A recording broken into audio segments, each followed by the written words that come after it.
Dr. Spire Sentongo tebakulya ssente wadde okulya ekinusu kyo era temunoonyereza nnyo. Bamusanze mu mmotoka ye ng'amaze okuttibwa. Mu mawulire agakagwawo ebya Dr. Spire eyafudde bibino ebipya bizuuse ku nfa kati ebyeddala information esse kuvaayo nga eraga musajja mukulu yasangiddwa mu loogi era gye yafiiridde. Kati abalala ne batuuka ne bakitambuza ne bagamba nti yattiddwa buttibwa. Kati information eraga ate eriwo njagala ompulize bulungi era nkusabasooka olikinge gwe Munnayuganda bino bikwatirako ddala olina okubeera curious. Bamuyita Dr. Spire Kigundu era nga musajja abadde musawo mutendeke mu nteekateeka z'abakyala oba mu nkola z'abakyala. Kati nga sinnakuwa programu ye yakufa olunaku olwaleero ate bwe bukedde ku makya information eraga nti musajja mukulu kiteeberezebwa yattiddwa buttibwa. Jjukira embu yasooka n'awambibwa olunaku olw'Saturday era abantu ne basooka okuba nga bamubuzaawo bazzeemu okuba nga bamulaba mbu ng'amaze okuba nga agukola. Kati ono omusajja wattu yadde azimbye eddwaliro erigenda okuba nga liyamba abakyala bamaama bannakazadde b'eggwanga wabula lino tasobodde kuba nga aligula nawo olw'ensonga nti afudde nga mu bwangu obw'ekitalo. Kati nja kusaba owulirize bulungi nnyo Fred Lumbuye wano ewadda ku programu z'okuziika olwaleero ntegedde bagenda kumusabira wali erweza ku ssaawa 7 era nga wano bajja kumutwalako ne ku ddwaliro wabadde akolera erya Henrob bongere ate nawe abeerewo emisa n'enteekateeka endala ziizo awosa okusomamu. Bamuyita Fred Lumbuye. Omwami ono yabadde addukanya eddwaliro era nga musawo mulungi nnyo ng'alina bakasitoma bangi. Wabula omwami ono abadde azimbye eddwaliro lye e Bunnamwaya mu nfuufu oba zana mu nfuufu gye mmanyi obulungi ng'azimbye eddwaliro lye ng'amaze n'okuliggala lyabadde agenda otandikawo nga ye. Jjukira eri yabadde ng'omukulu w'ennyanyiri ddwaliro kati abadde anaatera okumaliza eddwaliro lye atandike bizinensi eyiri pasono. Wattu n'awambibwa, yawambibwa jjo ku Lwomukaaga n'abuzibwawo bagenzo muzula akawungeezi mu bitundu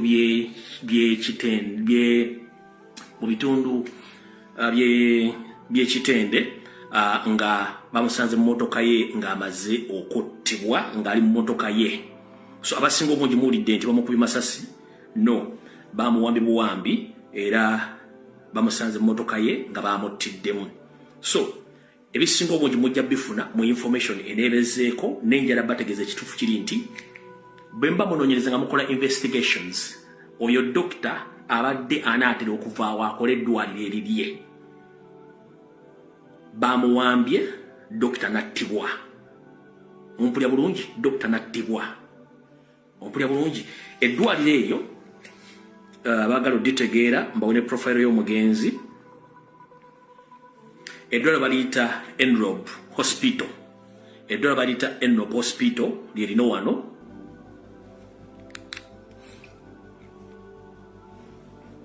Eddwaliro lyabadde addukanya lyeryo awo. Lyeri awo era dokita y'ono wano. Dr. Kigundu Spire is my name and I'm the Executive Director of Henrob Hospital. Henrob Hospital is located Ora corporate sizobola kuzannya kantu ako babula kankolage information ekwata ku ddwaliro direct. Leka tusimbe tugende maaso mulyoke mutegeere.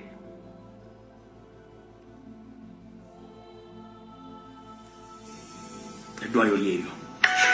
Henrob Hospital is located along Entebbe Road in Sana, opposite the KFC Lugowa, and it offers both inpatients and outpatients.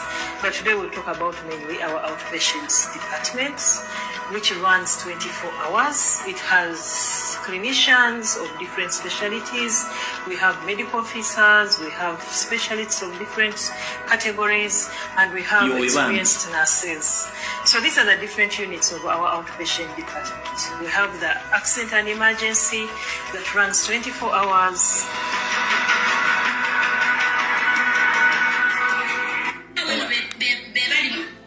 Alright, your doctor yabadde akulira eddwaliro naye nga sirirye eddwaliro lya Ssaalonga Mulenge ejja wasanya Kalu Charles Peter Mayiga. mu mawulire ge tuyinawo kino tekiri fantastic njagala obategeeza nti tufunye amawulire amabi ag'okufiirwa.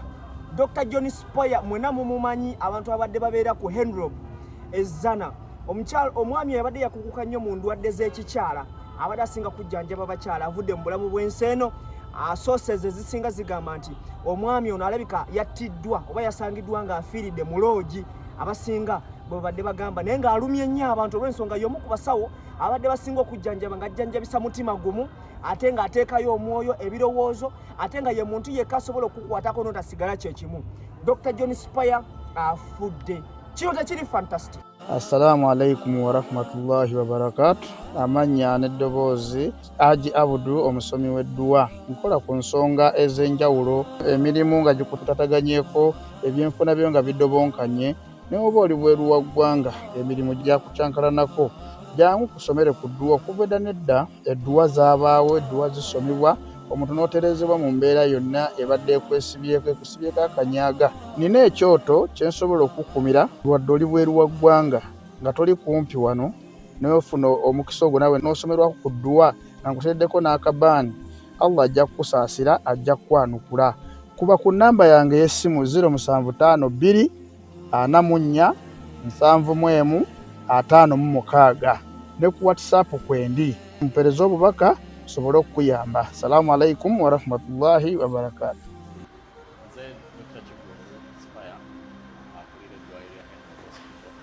Bambi mawulire gannaku eri family n'emikwano gya Dr. Spoya Kiggundu. Bantu abapezzana oba abawangalira ku Ntebe Road ndowooza eddwaliro lino mulimanya ya Enrob. Ni personally nali ntuuseeko mu maka ga Dr. Kiggundu n'eddwaliro lino nali ndituuseekoko libadde ddungi nnyo era nga lituyamba nnyo. So tufiiriddwa nnyo Dr. Kiggundu bambi.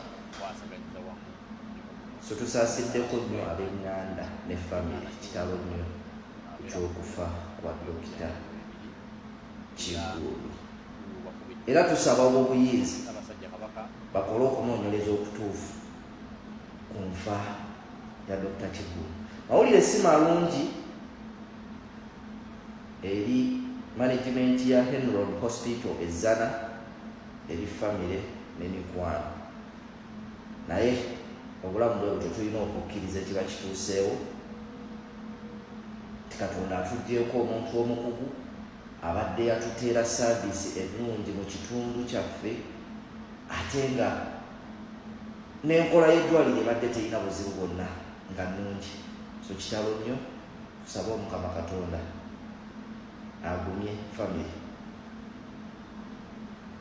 kubanga ffenna tukimanyi nti lwe lugendo lwe tulina okuba tukola ki tukwata kitalo nnyo bambi ekya Dr. Kiggundu yamani soba events.